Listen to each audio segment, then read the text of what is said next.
spring elections. We are looking forward to a very fun and productive night tonight.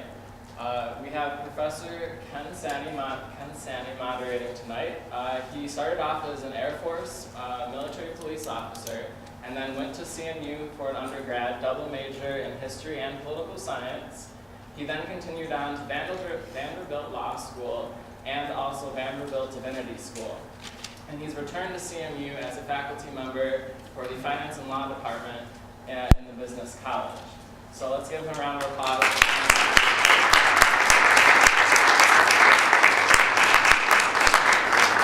Your elections committee members, Justin and Stephanie, have note cards back there. If any of you did not receive a note card or filled one out already, just raise your hand and they'll be more than happy to bring you a blank one and a pencil.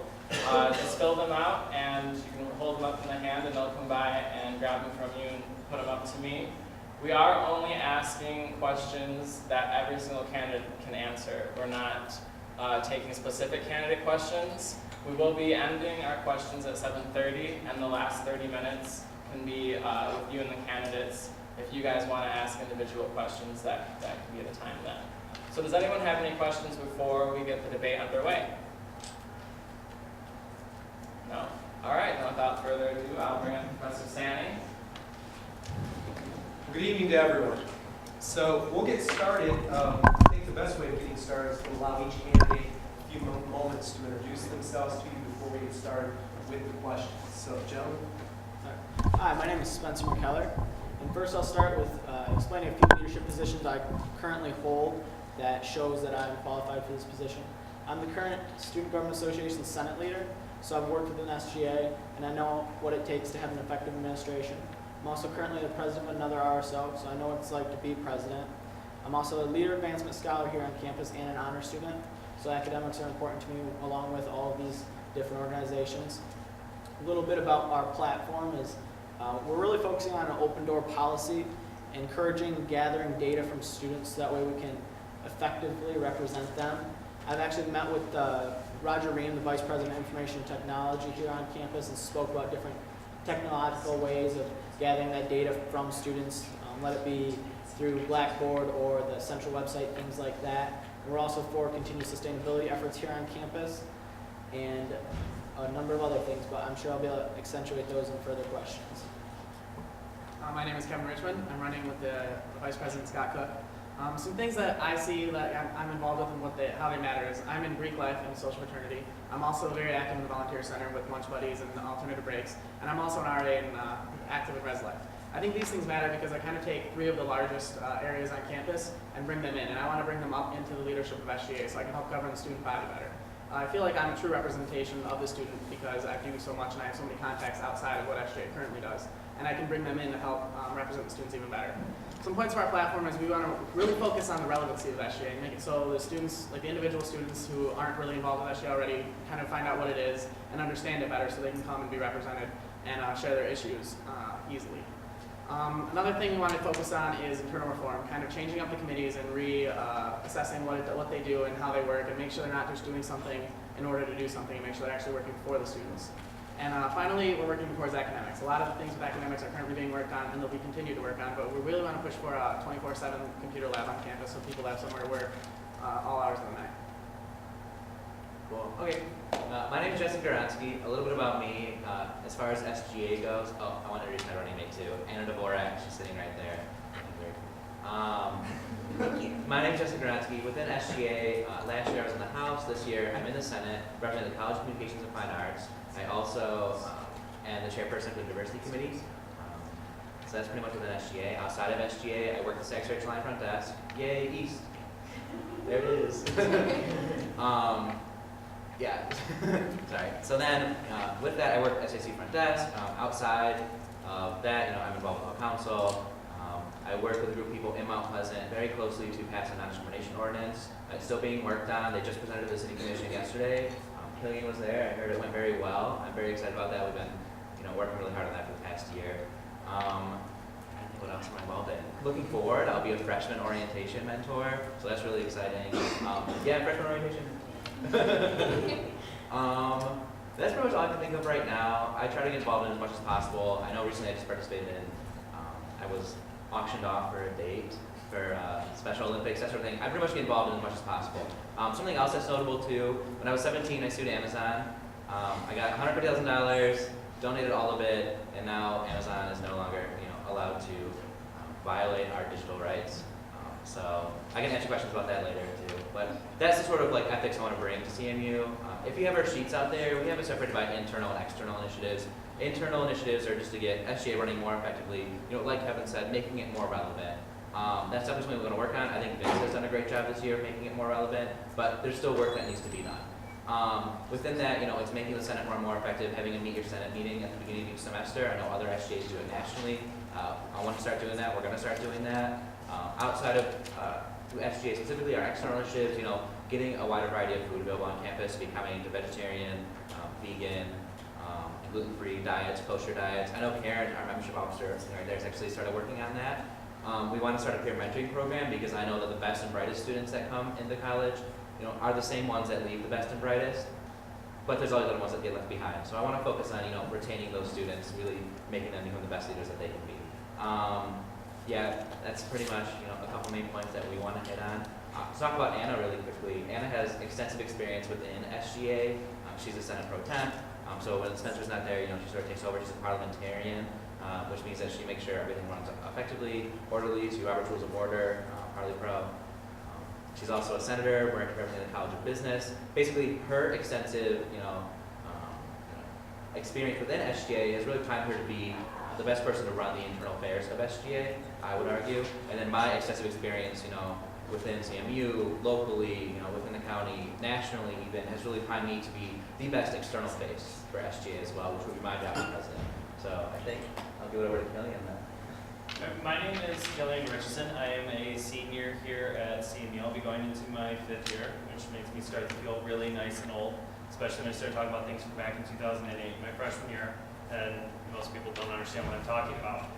To go into a little bit of my background with SGA, I was first elected a senator and then Senate leader, and moved on to treasurer. Currently, I'm serving as City Commission Liaison Officer, which, as Justin said, I was at the meeting yesterday where they proposed the anti-discrimination ordinance to the city, and it's a very interesting position to sit in, where you get to see the interaction between the city and the residents and the students, especially when all of them kind of converge, like yesterday with the ordinance. To say some of my other things that I was involved with, I've been heavily involved within SGA outside of the positions that I was elected to through the undergraduate curricular committee, which back before a redesign of how the academics were passed at CMU, they reviewed any new program, so a new major, a new course that was offered. All this was reviewed by the undergraduate curricular committee, and I was the sole undergraduate student in there.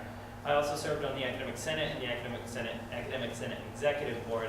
Always trips me up when I say those back to back. I served also on one of President Ross's transition teams for staff and administrative priorities, as well as even a budget planning model for the event center. But outside of that, though, I've been involved with program board. I've been involved with the American Chemical Society back when I was a bio major, and the reason why I'm now going to be a 5th year senior, because changing your major in your junior year, not advisable. You'll be here for a while. Just a little bit of information for you. But I also served, well, not also served, but I'm also in Sigma Alpha Epsilon, which is a social fraternity here, where I currently am serving as the recruitment chair. All of these kind of together really gives me a full holistic view of what SGA should be done from kind of the position of the president. For example, the recruitment strategies that we really need to take to really engage the freshmen that are in there, as well as engaging the leadership within the organization. Now that I'm getting older within SA, I'm realizing that we need to start cultivating the leaders that are coming up, the younger individuals. And really, that's what I kind of see the House as being able to do. And I think to prepare the idea of the relevancy of SGA, it really does start with firing up those students, getting them excited to be in a position where this is a leadership opportunity, especially for freshmen. I know when I came in as a freshman getting elected to the Senate, I thought that was just amazing. I had no idea how a lowly little freshman from some obscure little town in West Michigan could possibly get to this point here. So it's really about getting into the students, just really kind of getting them fired up to be able to be leaders on campus. Outside of that, Shane and I want to also explore creating a contract, a sustainability contract with the university, a bit further than the committee that was created, which was a grand step by SGA that was passed.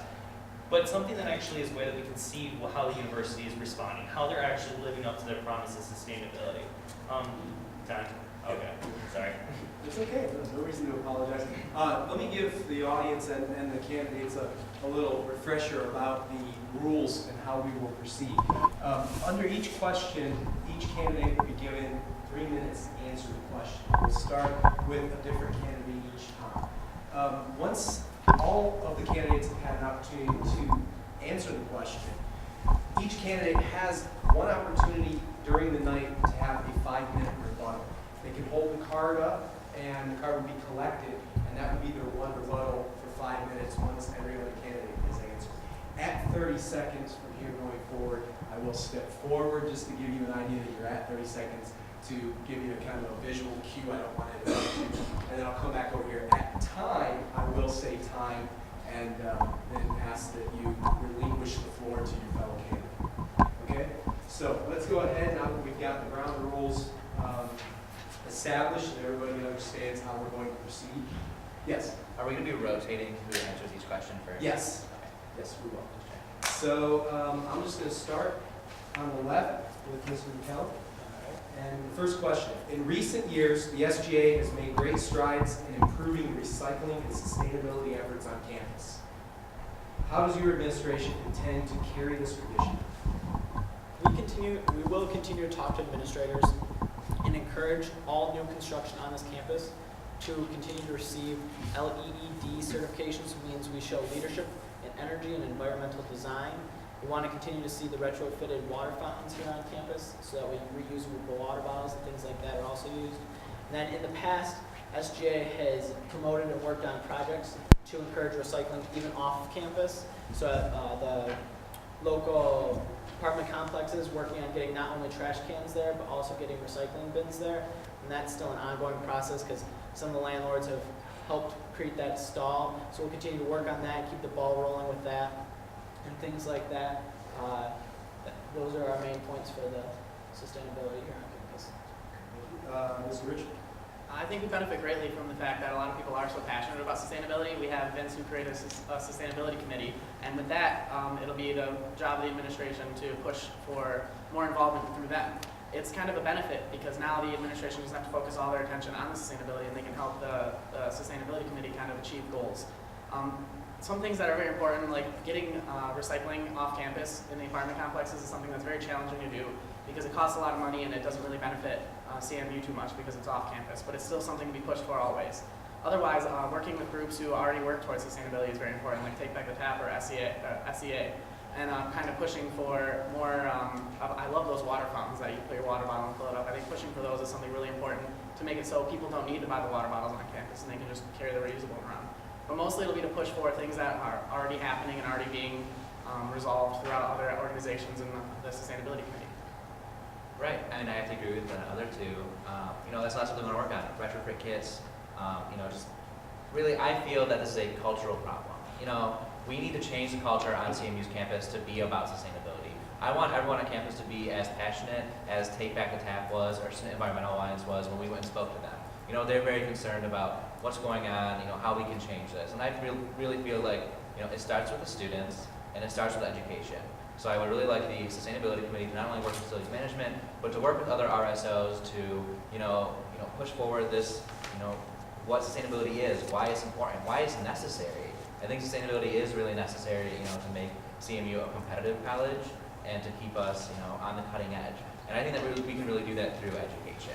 I know we spoke about it when we met with SEA and Take Back the Tap, that we obviously want to, take steps to get to the point where we're completely sustainable. But first, we got to get everyone else on board. And we're going to do that through education. I know recently within my diversity committee, Take Back the Tap came, it was actually just yesterday, and they presented to get people on board because it does face some opposition, their legislation from the House, from the Senate.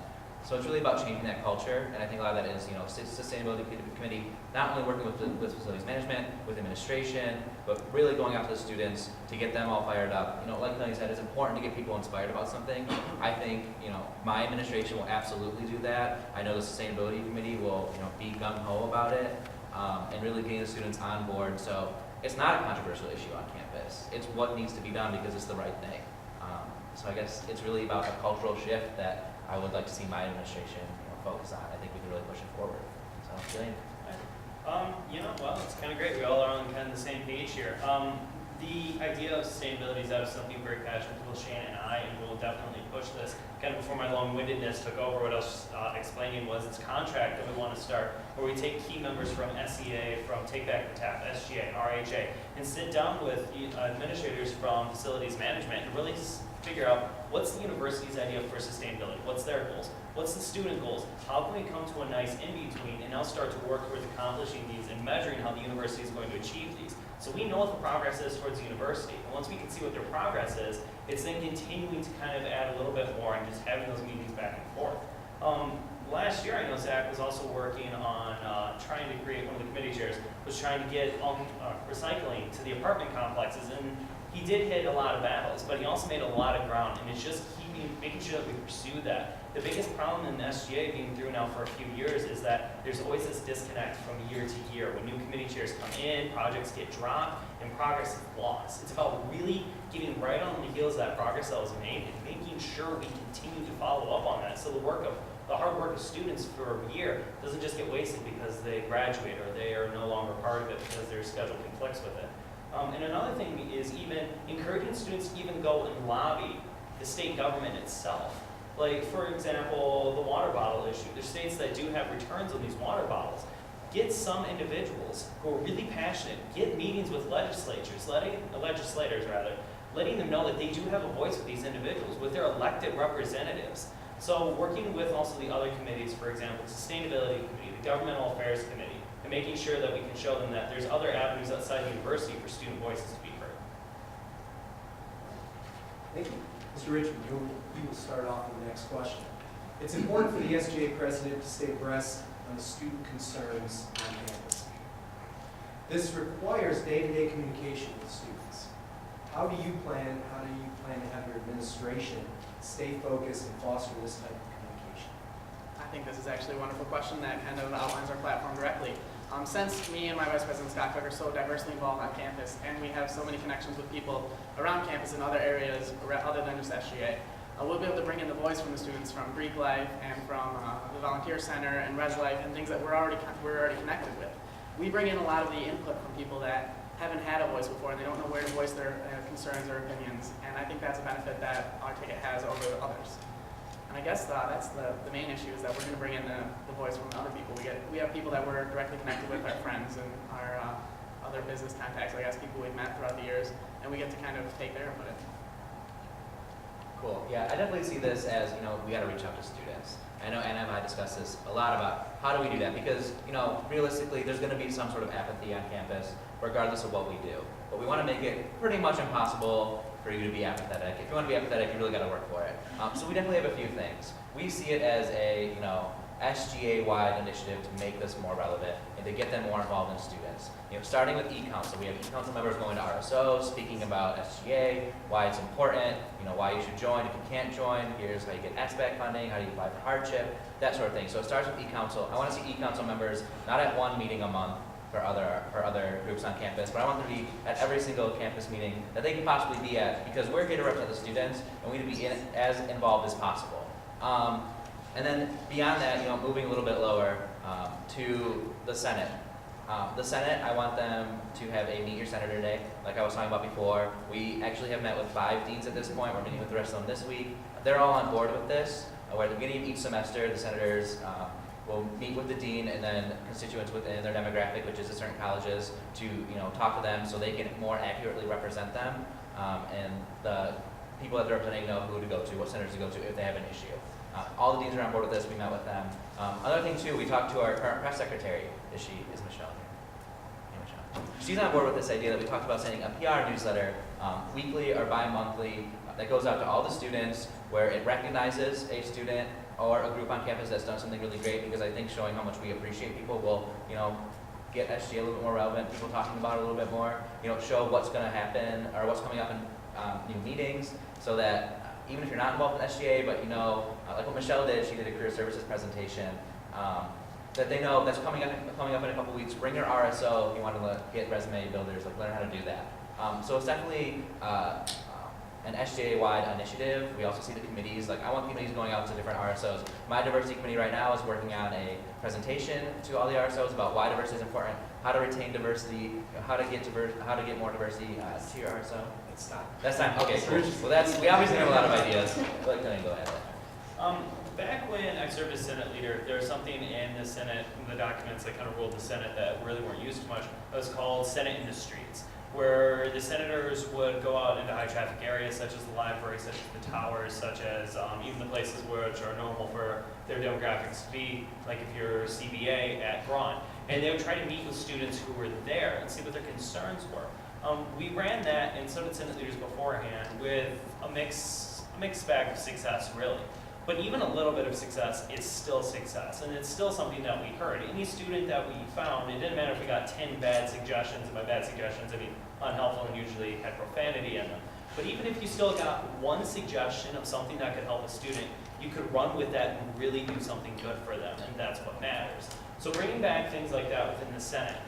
Before when I did the math on exactly how many RSOs there were, I think it'd be over 10 a week that one individual would have to visit in order to make sure that all RSOs had an SGA representative. Now that's impossible for one person to do, but that's not possible for an entire e-council to be able to manage, especially when you expand it out to committees. So it's getting out there, and Vince has done a very good job this year of making himself president things like the Pan-Hellenic Council, which is for all of the social sororities on campus, is their governing body, and IFC, which is all of the social fraternities governing body. He's made a very good effort, more than presidents in the past, at being there. So SGA has their voice heard there, and so their concerns can also be directed right at him. It's continuing up things like that. Again, it goes back to making sure that successes of the past year don't fall apart when we transition to another one, which is incredibly important. So making sure that there's still that e-council presence in a lot of these meetings and a lot of the RSOs, which I think would be a fantastic thing. I know before when I was Senate leader talking to SHC Hall Council, back when I used to live on campus, they enjoyed having me there. I mean, at the time Brittany Muzrakis, the vice president, was also there, but they still enjoyed being able to talk with varied members of the SGA e-council and being able to kind of get that insight into what exactly can SGA do for us? Like, how do we apply for these certain things? What exactly is hardship compared to being able to have a rep there? What if we want to have a rep there, just nobody there? So it's just making sure that we're visible, and doing that means going out and sacrificing our own time and our own schedules, because honestly, as elected representatives, that's what it should be. All right, thank you. I want to agree with a couple of points that were made before me. I agree with the social media aspect, maybe having a highlight section of an individual on campus who's making different or something like that. But I also think we could add on to that, and that kind of goes along with part of our platform, which is encouraging polls and surveys to be a part of either the Blackboard shell, and what we propose is to have every single student on Central's campus be a part of a Blackboard shell or some other kind of community that they're already automatically a part of, and then maybe just put it on CMU's website. I'm working on that, but gathering more data like that and having physical places on campus, like suggestion drop boxes on all quadrants, north, south, east, and west. And then by gathering that data, we can find out what's going on campus and put that into our social media. And then if we can have other groups contact us with their ideas, like the program board or IFC or Panhell have events going on, and they think it's important that the students know about that, we can use our social media to promote what the students are doing here on campus. I think that's part of our job. And then just another part of that is I am very involved here on campus. I know RAs all over the place, and as a senator, my freshman year, I served as the Center for the Business Administration College, and I'm not a part of that college, but I still met with their dean, I still went and talked to my constituents, I still got out there and talked to people and found the information. So I know what it takes to go out and find the people and talk to the people. And then another thing is to co-sponsor positive events is another part of our platform, and I think that goes along with getting out and talking to the students here. We've done things in the past with SGA, such as Say Hey Week, which is just a way to encourage positive morale here on campus by talking to each other, saying hey as you pass on campus, things like that. And then I also agree with Killian's remark about Senate in the streets. I talked about that a number of times this past year as Senate leader about doing it, but the way the schedule fell and different things happened within the Senate made it difficult to get that to happen. But I also agree with getting SGA out there and talking to the people, setting up tables around campus throughout the different semesters and things like that. All right. We have the first rebuttal. All right. You will be given 5 minutes. Proceed if you're like. I just want to address a few things. I think it was really interesting that many of the candidates did use something that I initially planned as my platform in the very beginning, where we would go out to the students and have the e-council talk to all of the RSOs throughout the semester. And I understand that it was a great idea, and I'm really glad that other people are taking that initiative to kind of consider that into their platform, and that's really cool to see. I also did mention a lot about the setting up tables and like holding office hours outside of the office, because if you've ever been to the SGA office and you're not involved in SGA, it's pretty intimidating to walk in there. There's always people sitting there, the door's locked, it's very kind of uncomfortable. That's why I wanted to hold office hours outside of the office, kind of in front of like the high traffic areas, like in the EHS building, the UC, and the towers and things like that, and kind of get people's input.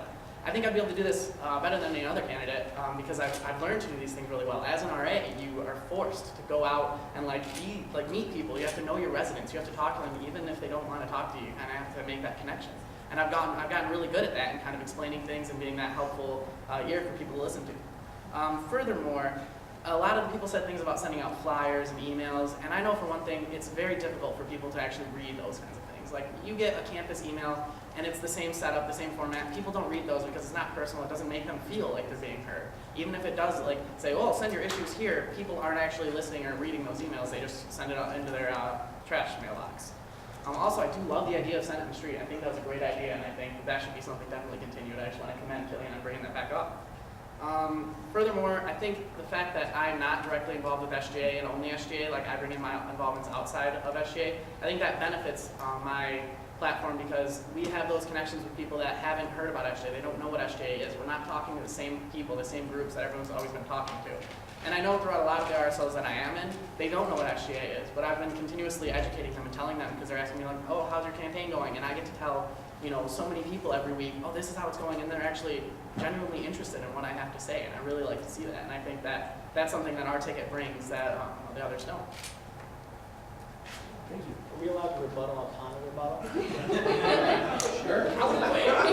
Absolutely. This is going to get fun quick. Should I look at it angrily? Go ahead. All right, first I want to say that we all have specific parts of our platforms that we are focusing on, and I think it's to make us sound different from each other. A lot of our platform points are similar. If you listen to our first speech, sustainability, getting SGA's relevance, all of those things are very similar. The problem is, without having SGA experience, there's going to be a learning curve on how to lead it. And that's one major point I have that I think just needs to be realized. Like, the people who have worked with an SGA know about the events in the past, such as Senate in the Streets. We didn't have to create that on our own. That is something that has happened. That's something we can build upon and work further. Another thing is that all of us are very involved here on campus. We all bring ideas from outside of SGA. None of us on this set of four are specifically just SGA. We all have connections outside of SGA. We've all worked outside of SGA. And through campaigning, I think we've all met with RSOs outside of SGA and have heard their concerns. So it's not that we're stuck in SGA and we only hear those concerns. We are bringing it from the outside. And I just want to make that point as well. And then another point is, I believe all of us on this table are good at listening to students here. I know a couple of you have served as RAs and things like that, so we're good to be here for the listening ear. But a number of us have also taken that information and brought it to administrators and made a difference with that information. I know personally working within SGA, that's kind of what's encouraged, and that's what we work for, is to have that connection with the administrators, to have that good communication, that solid relationship. Because without that trust, without that relationship, it's hard to get anything done. And so the individuals at this panel who have served in SGA already have those relationships built, already have those connections, and can make a difference faster. I'm not saying that the other candidates can't make a difference, but we can make it faster and quicker and more efficient. Thank you. All right, thank you. Mr. Ross, you will start off. Great. His sheet is a list of questions that were comprised by the committee for this election. We're going to go off of that. We're going to start on a few of the audience questions. So we're going to go back and forth a little bit. Okay. So you can just start with some of the audience questions. Looking forward to it. Being president requires a great deal of knowledge about CMU's administration. Right. And their duties. Do you, no, sorry, let me read this a little bit better. Do each of you feel confident in that regard? Let's start off. Yeah, absolutely. I mean, we've been harping on the students a lot, and students are definitely important, but to really get things done, I mean, I'm going to say this too, really quickly, just to get SGA relevant, we can't just go out to people, we need to have something to show for it. I know right now, like, I can go, hey, this is why SGA is relevant. We just passed legislation yesterday in the Senate in support of Kelly Lash. This is why SGA is relevant because we've been working on gender neutral housing. This is why SGA is relevant because we extended the library office hours, or library hours. So I think that's really important. And then, you know, as far as the administration goes, as far as I know, Ann and I are the only candidates that have actually been going to, you know, meet with the deans. Our ideas are not to, you know, just to reach out to students, tell you guys what you guys want to hear. We want to be very realistic.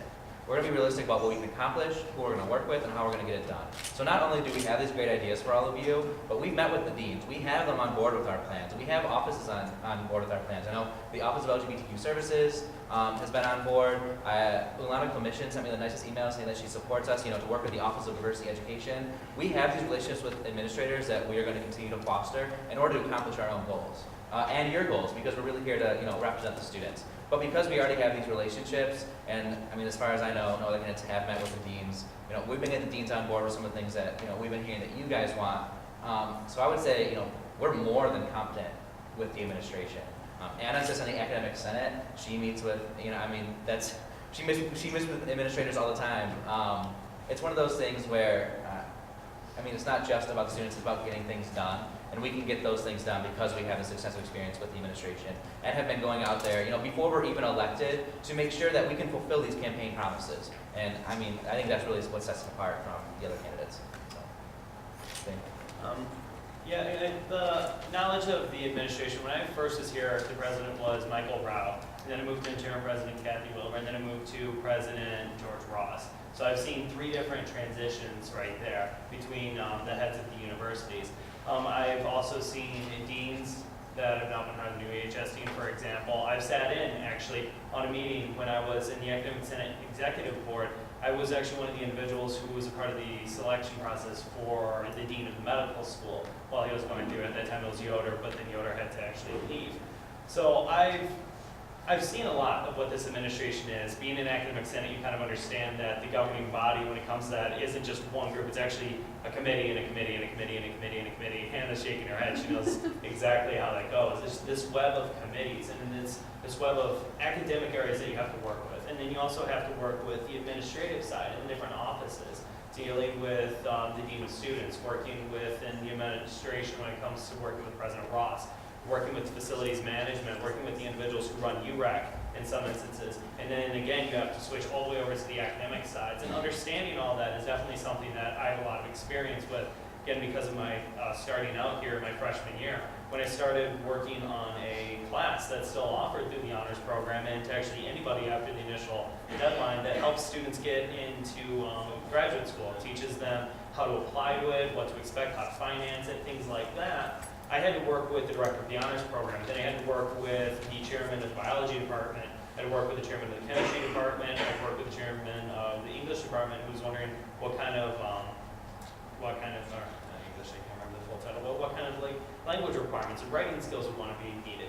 So I was connecting with all of them, and right from the beginning, I really kind of understood all that. And that kind of coalesces into that knowledge. It's going to be important. Because a lot of what the president does isn't so much as putting their name behind something and saying that, yes, this is what I want to do. It's finding those individuals who really want to run with it, especially in the Senate, and say, if you run into a roadblock, let me know. I'll send an email. Or this is who you should talk to. And talk to this individual. Make sure that you CC in this person as well when you're trying to discuss these things. So the knowledge is definitely there because of the experience that I've served in this, which is something that will help definitely throughout our administration. All right, thank you. I'll first just kind of start with like going up the ladder of the different people I've met with throughout my experiences here on campus, not necessarily just through SGA, through my other experiences as well. I met with the coordinator of the honors program to discuss things. I met with the Leadership Institute coordinator. I met with a couple of different RHDs for issues within different halls, even halls I'm not even a part of. And I've also met with deans through my experience within the Senate, just to help gather information within those demographics. And I actually almost had an independent study with the dean of the business college, and I'm not even a part of the business college, so that just shows like how closely and how close of a relationship I had with them. And then I've also met with a few different vice presidents here on campus. I met with facilities management my freshman year. I meet with the vice president of information and technology here on campus about once a semester. And then I'm also working on setting up a meeting with the vice president of enrollment and student services because I was directed towards him by Roger Dean, the vice president of information and technology. And then I've also been a part of a number of open forums with President Ross where I've spoken with him and asked him questions. And I've actually also had a personal meeting with him about a project I've worked on here on campus. So I know what it's like to reach the top and talk to the top and try to get something accomplished. You know, just being a freshman here on campus, I've met with the president of the university. So that just kind of shows how I've worked my way up through the system. And I can speak well with the administrators and I can create that connection that I think is very important. I think I'm very confident with dealing with administration because I have been here for 4 years. That's kind of a big benefit on my part because I've been continuously getting involved with things greater and greater up. And every time you're involved with something, there's a faculty advisor which you get to meet. Or in my classes, I met with professors and I became friends with professors. And I think I benefit from that because rather than just having the professional connection, I also have a personal connection with them. So they may be more open meeting with me or talking with me maybe over coffee about something. And I can kind of find out the true behind-the-scenes feelings of the professors, of the administration, of many RHDs, which I've met and became friends with. And that kind of gives me a different perspective than just having the, well, I'm the SGA president, you have to meet with me and talk about this kind of thing. I have that connection, we can work together and kind of figure out something that works for all of us. More importantly, it's really cool to see that these people have met with, the other candidates have met with the deans and things of colleges because we're all kind of pushing for the same things in that aspect. It'll be really nice that they've already been confronted about this, they already know what's going on, and once any one of us is elected, we can go in there and just start making it happen. Another point is, meeting with the administration is important, but without the backing of the student body, it's useless. SGA, without the power of the students, is nothing. The administration doesn't have to listen to us, doesn't have to do what we say, because if they made SGA angry, that would only affect the 500 people who actually listen to what's going on in SGA, and that would be a problem, like, for the administration, but not a large enough problem where the SGA has the power to kind of change things. And that's why the relevancy thing is really important, because we will get the student body behind us and push for things that we need changed. Also, yeah, I think that's about it. Yeah.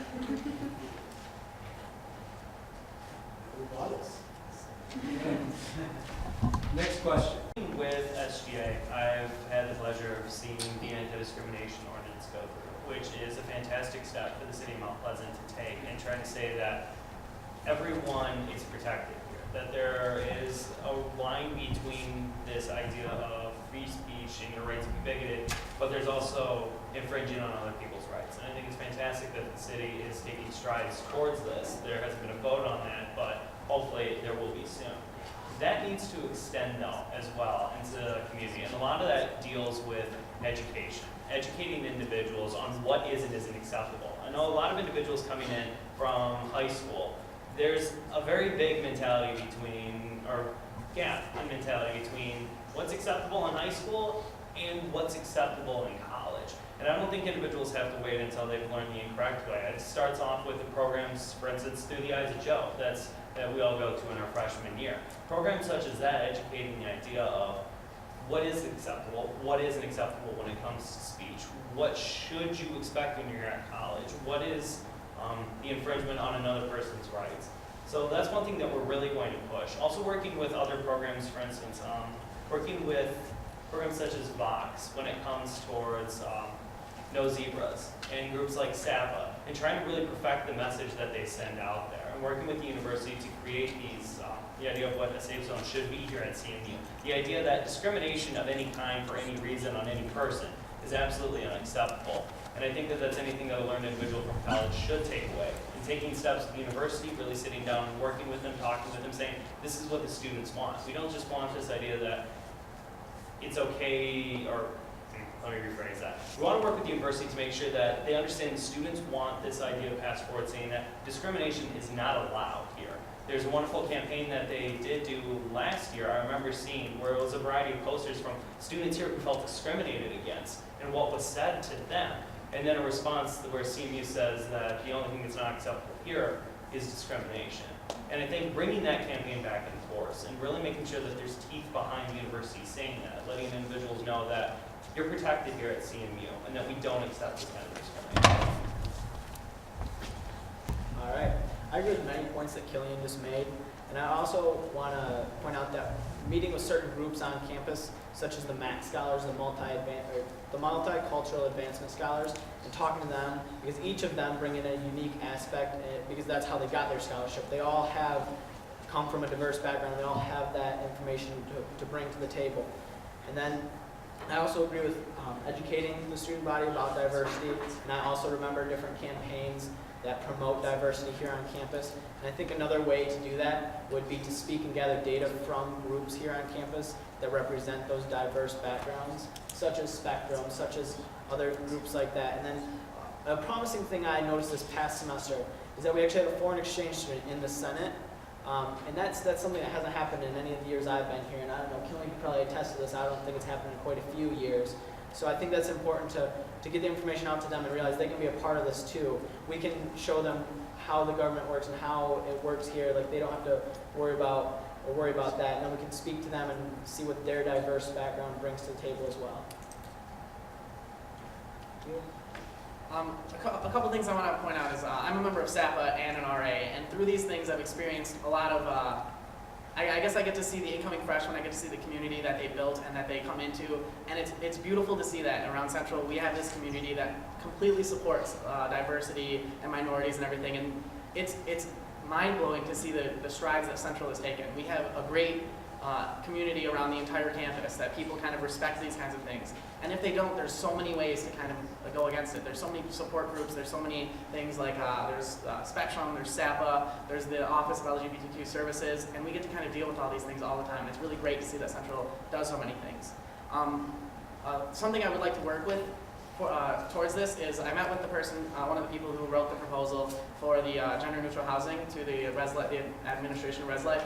And it was very interesting to get that perspective. I got to read through the proposal and hear the challenges that went through and kind of what ResLife got to say. I also got to voice some of my opinions, and some of them apparently were already voiced, which was really cool. We wanted to work towards getting a little checkbox, like when you sign up for your housing that says, I'm comfortable living with someone in the LGBTQ community. And that was actually agreed to 2 years ago, but never put into effect. So that's something we want to work towards, is kind of getting that to be a more, the residence halls, I guess, a more friendly place for people in the LGBTQ community or allies. And that would be really important for me to push for. And I think that would be the number one important thing to work towards about that. Okay, cool. Yeah, basically, if you listen to my bio, I have extensive experience working with diversity. A couple of things that we're working on right now, I know my diversity committee is working on, going to RSOs, like I said, giving a presentation about why diversity is important. I think it's really good for changing the culture on campus, getting more, or getting diversity, make it a priority. I mean, think it as a priority, make it a priority with students. We're working on getting workshops with faculty and administration, what to say, what not to say, what's appropriate, what's not appropriate. We're working on getting a brochure right now to hand out to students that will go out to everyone, where it lists, if you deal with racism, homophobia, sexism, some other form of prejudice, this is how you deal with it, these are the steps that you take within the administration. A lot of it is very simple, but my committee's working on it right now. I know that diversity is very, personal to me, and that's something that my administration is definitely going to keep doing. We're also working with the English Language Institute, and the Global Peer Village over in Herrick to do conversation mixtures at the beginning of each semester. So the international students that come in and are not necessarily proficient in English have someone they can talk to effectively and really learn the ropes. And then two, going off what Kevin said about gender-neutral housing, I know Vince worked really hard on this last year. We passed legislation in the SGA. I recently met with Joan Schmidt. We got the wording changed so that when the website does eventually launch, the new Central Michigan website, it will say on there, like, if you're interested in gender-neutral housing, click this, talk to us, that sort of thing. It's available to you. There are people taking advantage of it right now. It is on a case-by-case basis, which is on par with other universities. Obviously, we'd like to see it go a little bit farther. Like I said before, we have the support of Ilana Commission, who is the Director of Diversity Education. She sent a great email. We have the support of the Office of LGBTQ Services, which I work very closely with. I have extensive experience with diversity education, working with minorities and representing all these minorities. And I want to say too, to go back to what we just did at SGA, I know Michelle was a part of this. The legislation that we just passed, diversity is not just race or gender or sexual orientation or gender identity. It's disabilities too. So like you said, we're not just going to focus on LGBTQ issues. We're focusing on diversity as a whole, and that's something that we're starting to do, and we just did with Kelly Lash for diversity. And then, I work the secretariat line front desk. The Global Peer Village is right there. That all the international students generally live in Herrick. I talk to them all the time. Actually, Spencer was talking about the international student that is in the Senate. I'm friends with him, Tope. I see him all the time. He lives right over there. He's great. I mean, I have a lot of experience, extensive experience working with international students, people of different genders, whether they be transgender, male, female, whatever. Working with people of different races, that sort of thing. It really primes me to make diversity a huge priority within SGA, and I've proven that I can do that. So, yeah. All right, moving on to our next question. And Mr. McKellar, you can start off again with this round of questions. CMU students have had a long tradition of strong Chippewa spirit and on-campus involvement. There's been a recent noticeable decline in the spirit of the student body. One example being our athletic event attendance and the drop of attendance at tailgate. How does your administration plan on reinvigorating the student body? I think first, our administration wants to continue the close ties that we're building right now with Chief Yeagley and the CMU police to work on the restrictions that are in place right now for tailgate.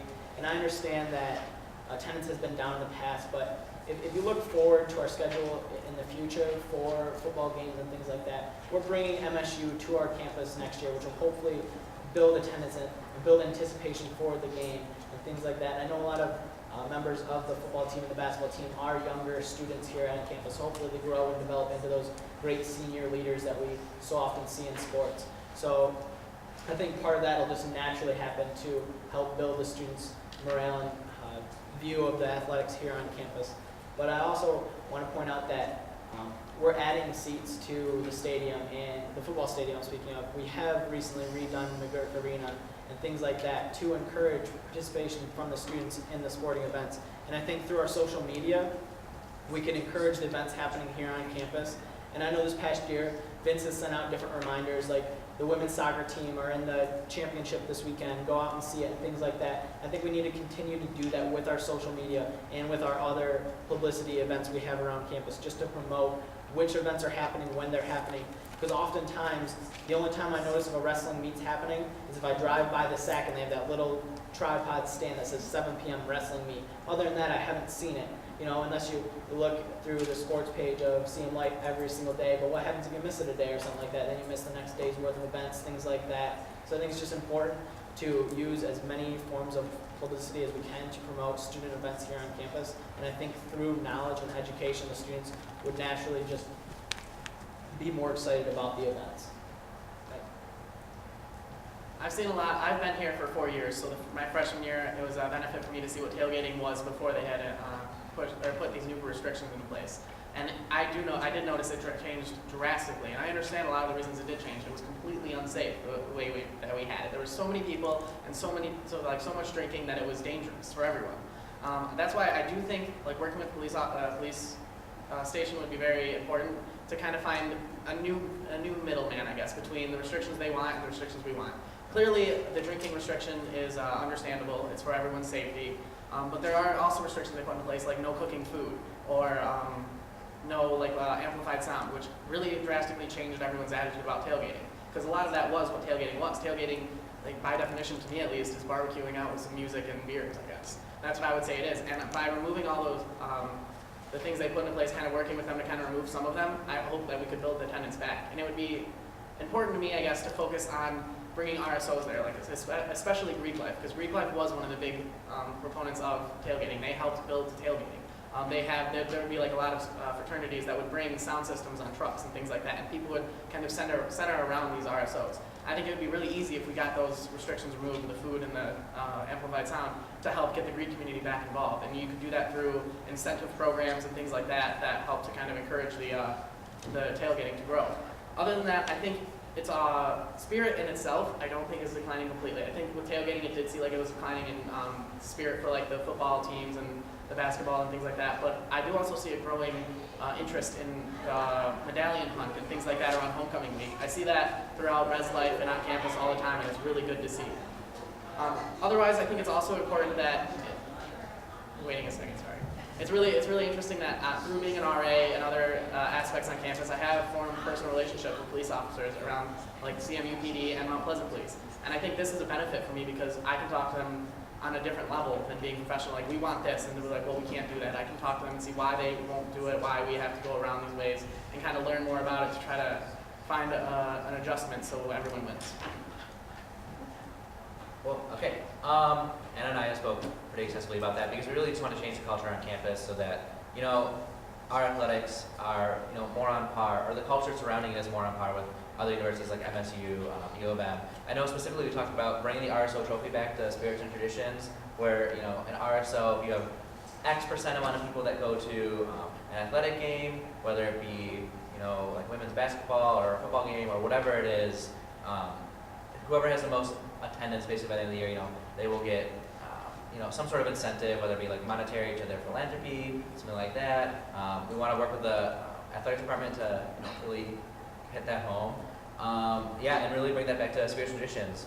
It's all about, you know, appreciating the students and what they can bring to campus and get them involved. We want athletics to come and speak to SGA, you know, get everyone pumped up, have them bring that information back to RSOs so people know to go there, and then, you know, there is this incentive, you know, at the end of the funnel. And then, you know, e-council should go to these events too. They shouldn't just be going to, you know, RSO events, although that's super important. And go to athletic games, go to as much as possible, show your support, you know, show your CMU pride.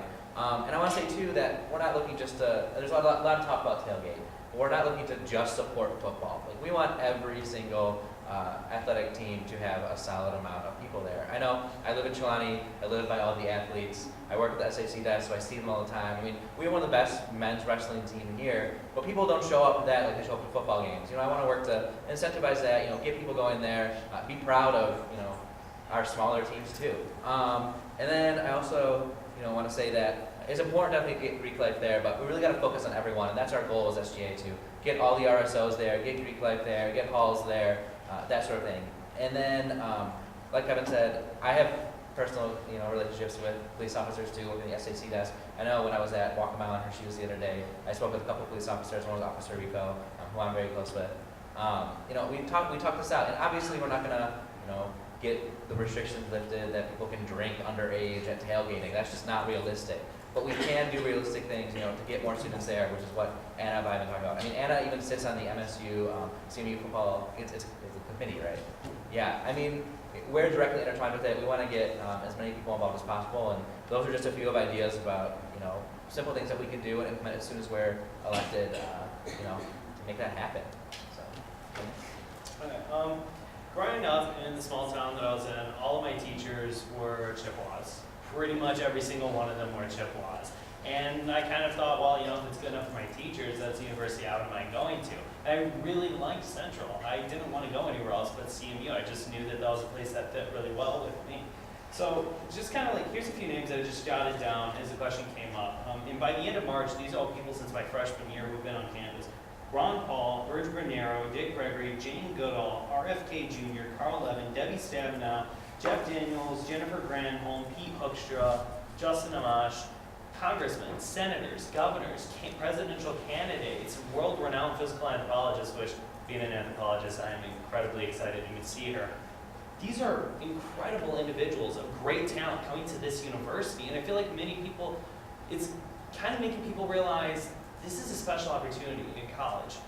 You're not going to find really another opportunity outside of this to see these individuals, to come here. Let alone to see many of them for absolutely nothing, but to just go to the event center and get a ticket, or just show up to be able to see them simply because you're a CMU student. It's also kind of firing people up. Like, I'm glad Justin mentioned this. When it came to wrestling, we have a fantastic wrestling team, and that really kind of undercuts them to say how good they really are. My freshman year or sophomore year, when we wrestled U of M here, there was 3 individuals on the mat in the maize and blue that I wrestled with back in high school. I was so happy to see CMU beat them. I can't even say how great that was, to just see them beat Michigan.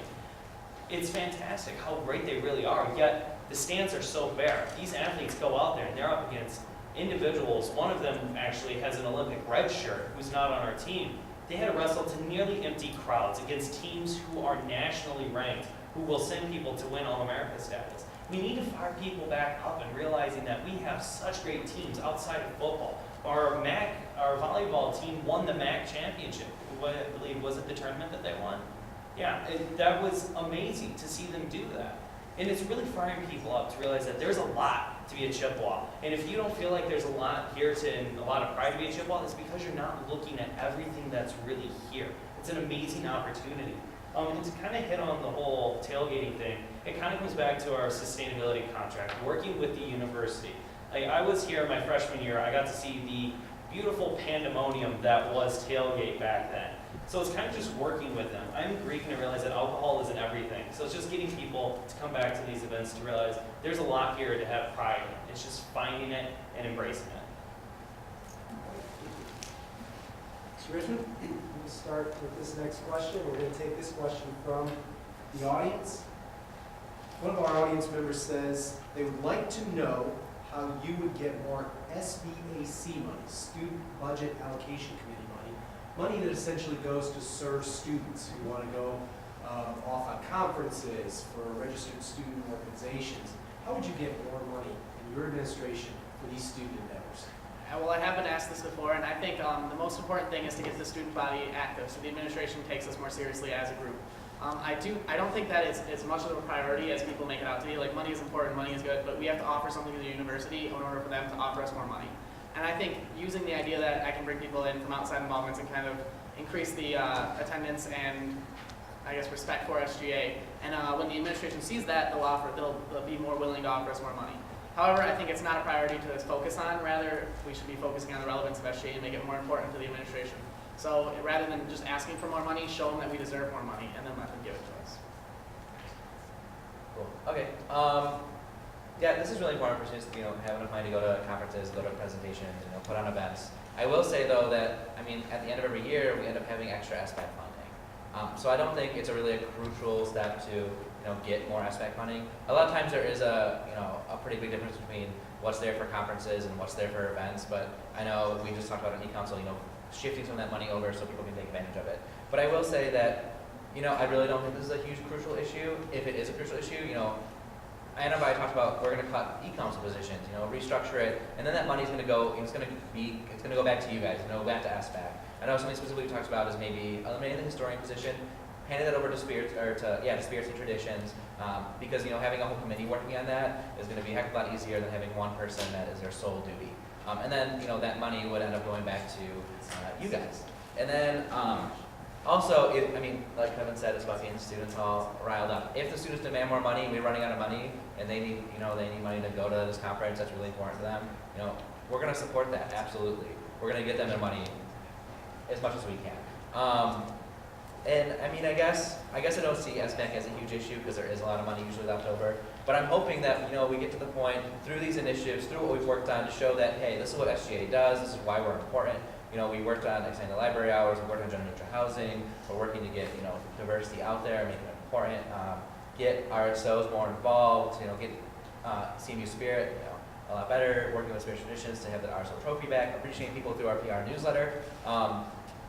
I just feel like it's that sort of thing that's going to be really important. And then when students do, demand it, and when we have more people that are coming to SGA, being more involved, and then actually taking advantage of the SBAC funding, when we have to cross that bridge, that we are running low on money, we'll be able to make realistic cuts so that we can get that back to students. Yeah. Okay. Gonna warn you ahead of time. This actually is one of our campaign points. You're probably gonna have to step forward and cut me off. Okay. Thanks for the warning. Yeah. When I was treasurer, I had the opportunity to sit on the committee that allocates the money that actually goes to SBAC, and it's called CPF, or the Campus Programming Fund. And that is at about $800,000, a little bit more than that, I think. $800,000, yeah. And that money is used to fund program board, SBAC, SGA, RHA, UREC, a Leadership Institute, Multicultural Student Services. This fund is sitting at the funds that it was in 2001. It's 2012. This is a complete different economy than what it was in 2001. The dollar doesn't go nearly as far as it used to anymore. So program board trying to put on all these programs is really hit hard. SBAC trying to allow groups to put on the programs that are usually successful, very successful here, they can't do that as much. And trying to send students to conferences. For example, I had the opportunity to go to the Rattlesnake Club in Detroit, part of the venture competition, and I got to network with alumni. Now that was on CMU's dime, more specifically CBA's. But giving that opportunity for other groups to be able to go to these conferences is huge. That can make or break a career upon graduating from CMU, just having this connection because of some conference you went to. We had, I believe it was Alpha Kappa Psi went to a competition and did incredibly well there. That's a great networking opportunity. That's a great experience for them. So SBAC, being able to have more money, not just for them with the CPS increase, program board, being able to put on the programming that they've lost when On the Fly Productions was cut. When On the Fly was cut, we now lost weekly events at the RFOC as an alcohol-free alternative for students, but program board did not get any increase to their funds, so they lost this ability to put on more of these programs. We think, both Shane and I definitely think, and for sure believe, that if the university will take some of the money that they have and give it to the CPF, what they're going to be saying at that time is, we're making a donation into retention.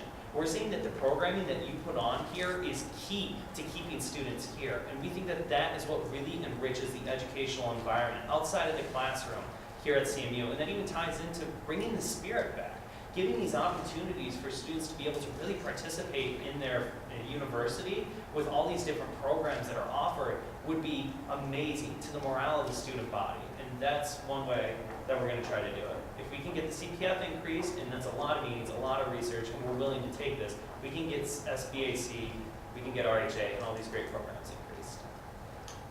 Just 30 seconds. All right. Just to kind of point out, I think that was a great question, because if any of us are elected, part of our platform is making SGA, stronger and larger and more influential here on campus. So that will become a problem. We will eventually run out of SBAC funding if that isn't increased. And I know the campus programming fund is actually on my list of things I wrote down, because I've spoken with Killing in the past about that. I think that's a great thing. I'm glad he's noticed that. I'm glad we're taking that to administrators. The thing is, that goes back to my whole thing with relationships with administrators. To make that communication worthwhile, they'll listen to us if we have that good relationship. And I think Killian's already started the ball on that, so they'll be expecting us to come hard with those things. And then I also think it's important to maybe even petition and gather data from the students to show that they're in support of having that money come back to the students for student services. And I don't know what student on CMU's campus wouldn't want more of the tuition dollars we're already spending to come back to us instead of going to the paychecks of administrators. So I think that it's going to be a very easy thing to do, just to gather information from the students through a petition or through a poll or a survey to show that we are in support of having more of that money come back to us, so we can bring those people to campus, such as the different concerts program board puts on and things like that. I think it's just important to gather that information from the students to bring that with us in our backing against the administrators. Thank you. All right. Next question. We're going to stay with Thank you. I knew I was going to do that once at least. We're going to stay with questions regarding finances. Okay. So even though CMU had the lowest tuition hike in the state this past academic year, students are growing more and more concerned with the costs of attending Central Michigan University. How does your administration plan to address these concerns? Right. Well, this is something I'm already working on addressing. I know I work with the Office of LGBTQ Services to try and establish a scholarship specifically for LGBTQ leaders on campus, just so that we can be more competitive with other schools, because other schools do offer that. I know specifically we've been meeting with the deans, getting them on board with lowering tuition costs. I'm not going to say that we can realistically lower tuition costs, because we just can't do that. That's not our call. But I will say that, going with Dean Gates out to meetings to talk to donors, giving them that student face to help persuade them to donate to these scholarships, that sort of thing. Working with the deans to make sure they're getting paid internships is something that's really important. I know we specifically are focusing on the fact that most of the majors now either require internships or offer credit hours for taking internships. But the problem is that they're often unpaid, and they're often you're paying a ton of money back to CMU. So we really want to work with the deans, work with the students to help alleviate some of that monetary burden. And I'm not going to say realistically we can cut tuition, but we can do these things like increasing the amount of scholarships on campus, sponsoring students, that sort of thing, to make it more realistic for them to pursue internships. And I think internships are incredibly important because a lot of people do get their first job through internships. And they're going to be becoming more and more prevalent because you need an internship to be competitive out in the workforce after school. after we're done here, unfortunately. But really, that's what it's all about. It's about working with the administrators, working with the faculty to get more scholarships. That's something that's incredibly realistic that we can start working on immediately, and we do have the deans that we've talked to on board with this sort of thing. So it's something that if you elect Anna and I, it's something that we work on immediately, and we have the backing to get that moving as quickly as possible. This is also a perfect question. I know I see one treasurer candidate out there, so also keep these questions in the back of your mind too. Yesterday at the City Commission meeting, I had the opportunity to listen to State Representative Kathleen Cotter come and speak, and he gave the proposed budget that Governor Snyder has pushed forward. And the best thing that I heard in that was that when it came to higher education funding for CMU and MMCC, the current budget is actually an increase. Not a big increase, but it's still an increase to the money that CMU will receive. Now again, there's still the politics that have to play up until possibly August or September or even October, heaven forbid, where that can still change a lot. But still, there is that, and a lot of it would also be lobbying the state, saying, hey, we're not U of M and we're not MSU, but damn it, we still do matter here at CMU. There's still great things that are happening here. So it's also going to be making sure that the student voice is heard, and that's going to be working with the Governmental Relations Committee to make sure that that's done. On a more practical thing, part of it also comes back to the donation that I said. The CPF increased the donation to student retention. That can offer the Leadership Institute the opportunity to offer another scholarship. That might not help every student, but to that one person who gets it, that definitely will help them. And that could be the difference between them coming here or them not being able to afford college. Coming from a very small town where there's not a lot of economic resources, the idea of there being one more scholarship out there is something that's incredibly attractive to me. And I know from students who graduate from my high school, that opportunity is very important. I know individuals who didn't go to CMU or any college or university simply because they couldn't afford it. So getting that CPF increase to the programs that offer these scholarships is huge. Another part is also going to, I think I wrote down here, getting our fundraiser face on. SGA has a great opportunity of really networking, and that's apparent when it comes to homecoming. I've met alumni actually during homecoming that were SGA alum, and one of the things that really kept them connected was talking to some of the SGA people. Keeping them connected, making them feel like they still have that in with their university, they're more likely to donate to one of the colleges, to whatever college that they came from. Those donations are key to also offering up college-level scholarships that will ease the burden in this economy currently. We realize that obviously it's tough for some people to be able to donate, but any little bit can help a college to, again, be able to offer something. Even if it seems paltry, it's still something that can help. All right, thank you. Now, when I'm presenting this information, I'm not just full of it. Like, I've looked at this, I've researched this. Some of the numbers I'm going to throw out here seem specific because they are. They're from the president. They're from the website. They're from the president's page and things like that.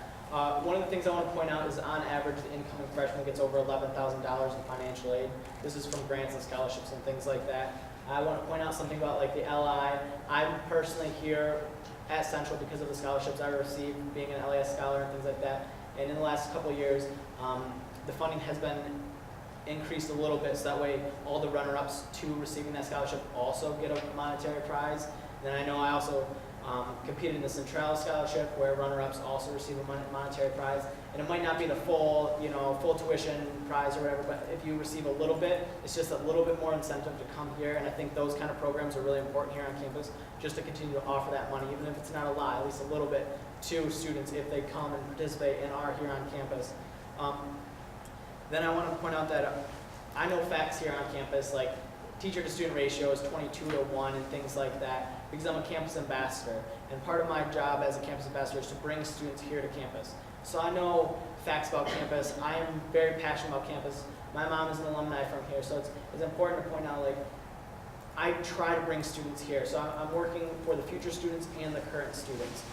And then I want to point out that I agree with going to the state and the federal government, because I think it's important to work on getting out-of-state tuition to not be so much higher than in-state tuition, because I think that would bring in students from other states. And then I also think it's important to maybe even lobby the federal government about foreign scholars, because I don't know if it's still true, but I believe it was true at one point that to receive a student visa, you had to prove intent to leave the United States after you received your diploma, which seems kind of contradictory for us to educate them to such a high level and then tell them, okay, now leave. Why don't they stay and help our community and our environment? So I just want to point out that working with out-of-state scholars and out-of-country scholars to lower the tuition amount for them would also be important. So talking with administrators about that and just working on those aspects as well, I think is very important to attracting more students and to lowering the tuition overall and things like that. Thank you. I think that question is really interesting because they did shine the light on the fact that we had the lowest tuition increase in Michigan a lot, and that's been in the paper and everyone talks about it. We still have one of the highest tuition rates in Michigan, which is ridiculous because we're not like the largest school. We're lower than everyone else. We need to really work on informing people what's going on throughout the financial things with universities around Michigan and make sure that we do have to make up for the CMU promise that we had years ago. People are still graduating with really low tuition rates because of the CMU promise. But once that kind of fades itself out and those people graduate, it's going back to another tuition thing where people will be able to kind of push the idea that they can get a lower tuition. I think it was a good thing that we had the lowest tuition increase in Michigan, and I think that will continue throughout the next couple of years until we even out with everyone else. More importantly, this university is a business. The administration has to make money, and the tuition is what funds the money. It's really difficult for the student body to demand lower tuition if they're not all rallying together to get it. People are still willing to pay this tuition, and we still have so many people that it fills the residence halls more than we have room for, when we have the expanded occupancy throughout of it. More importantly, I think something that's important is to help create jobs, which a lot of presidential candidates talk about in the United States, but I think it's really important to help try and create jobs. Doing something with like a 24/7 lab, while it will only create one job or two jobs for running throughout the night, it will help out some of the students and make it a little bit better for everyone.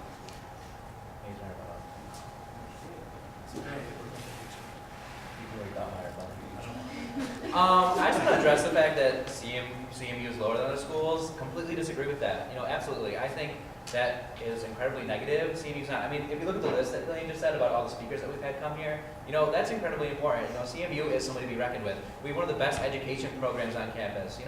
I think we need to have some pride in ourselves. We're not lower than other schools. We're on the same level as the other schools. We were just in the SGA office the other day. Vince printed out or had a list of what other SGAs have done in the state and what we've done. And what we've done is just immensely better than everyone else. What was one of them? Like potty advertising or something? And their SGA, their big thing that they did this year was put like placards or whatever on top, in front of urinals for people to advertise on. Seriously, that's what other schools are working on. When we're here working on, getting tuition, more manageable, getting neutral housing. If you think CMU is lower, then I completely disagree. That's insane to me. Recently in CM Life, there was just an article about how we're ranked in the top 10 of online programs in the United States, and that's one of those things where CMU is staying competitive. We're being progressive. I just completely disagree that CMU is lower than that. I think you all disagree too.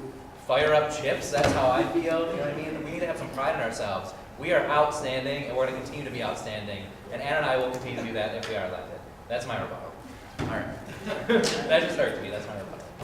All right, we're going to go to the audience for our last question of the night. Mr. Richardson, you started last, you get to finish first. So you get to start the last question for the night. This came in kind of late from the audience.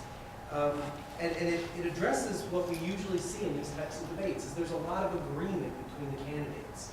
And one of the audience members noticed that, said you all seem to agree on many of these issues. What makes your ticket distinguishable from your competition? It's a fantastic question. To kind of say why we agree, honestly, that's actually a very encouraging sign. When there's usually just two tickets running and they're polar opposites, that kind of scares me, having been in SGA for so long, to see, well, if one wins, what's the direction of this going to be? So it's good to see that there's the cohesiveness within this, to know that the organization will be in good hands, whoever it is. To kind of say why I'm a bit different, that really does speak to my experience here. I'll be a fifth-year senior next year, and I've had a very interesting run here at CMU. I went from being a bio kid to an anthro major to being somebody dead set against the Greek community to now somebody who is a proud brother of Sigma Alpha Epsilon, to being in SGA in different roles, seeing 4 different presidents now and seeing how they interact. So the thing is really that I have is just a very large wealth of experience. And on top of that, a desire to see SGA do what I know that it always can do. I've seen SGA create classes Then I've seen the memorial out there that's by the library. That was SGA that pushed for that. I've seen things reading in past newspapers, what SGA has bickered about in the past, and you look at what it was in the early 90s compared to what it is now, and it's one of those things that would probably be pushing for those placards that have advertisement about urinals. It's went from an organization like that to what it is now, which is why the idea that we're not as relevant kind of really hits at me. Because honestly, it was incredibly relevant to me when I managed to push my biggest thing as a freshman, sitting down with the chair of the honors program, working it out to actually create something. I wrote a syllabus for a class that's still offered. How many freshmen have done that?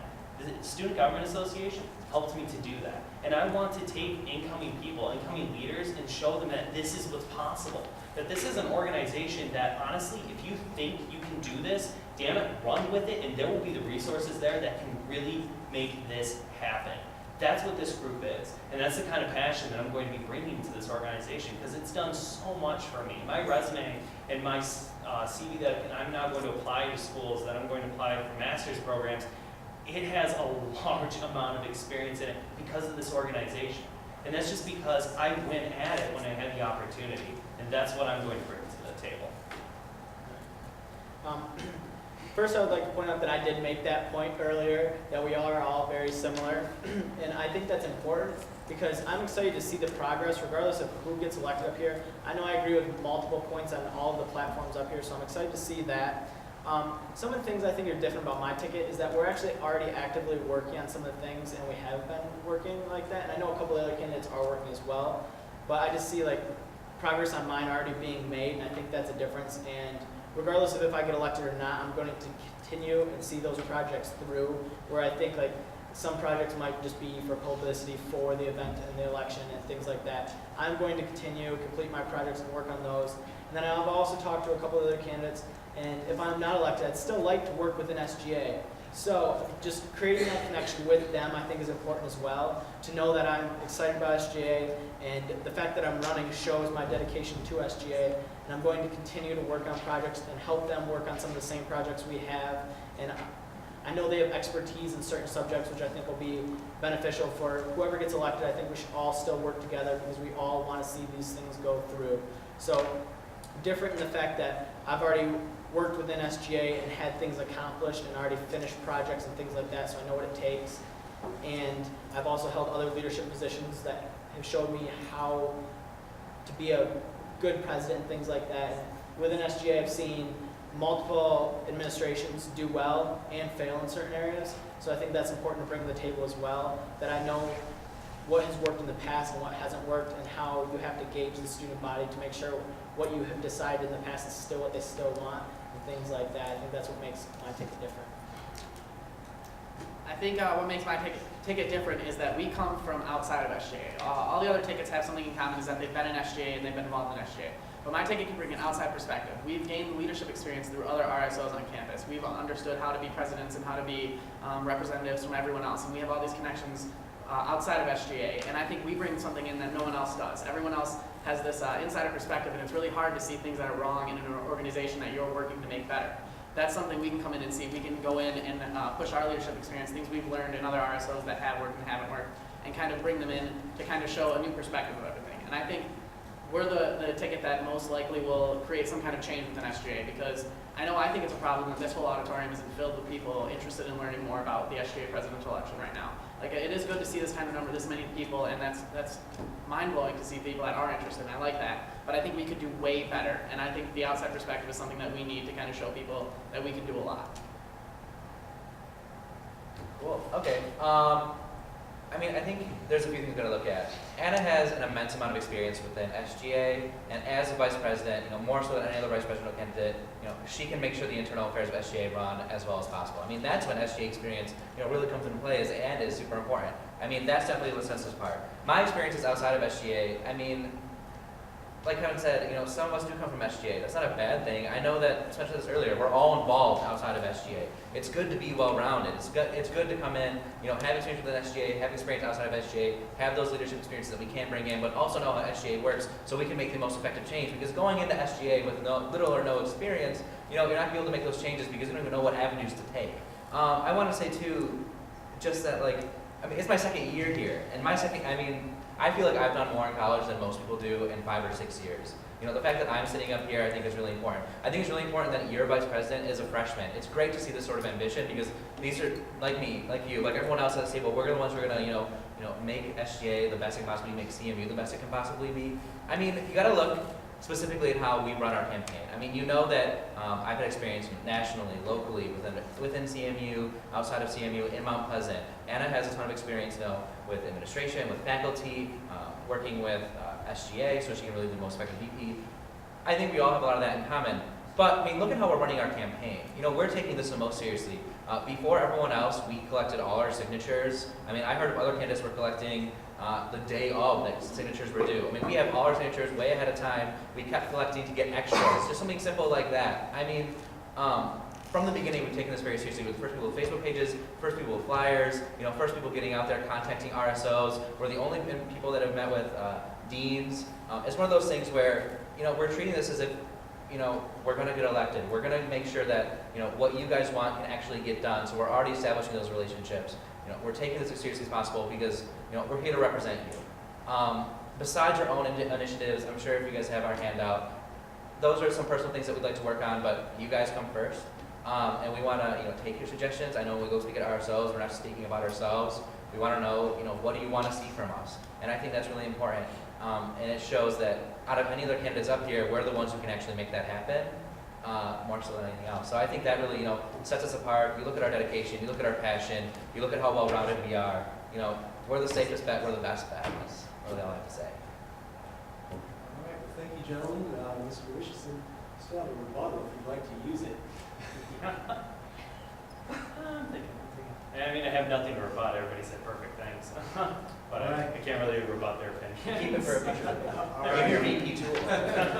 Well, I'd like to thank the candidates. I'd like to thank all the students who showed up tonight. And I think we had some media here a little bit ago and we have left already. We're going to turn it over back to the committee chair to handle the rest of the evening. I think let's get President.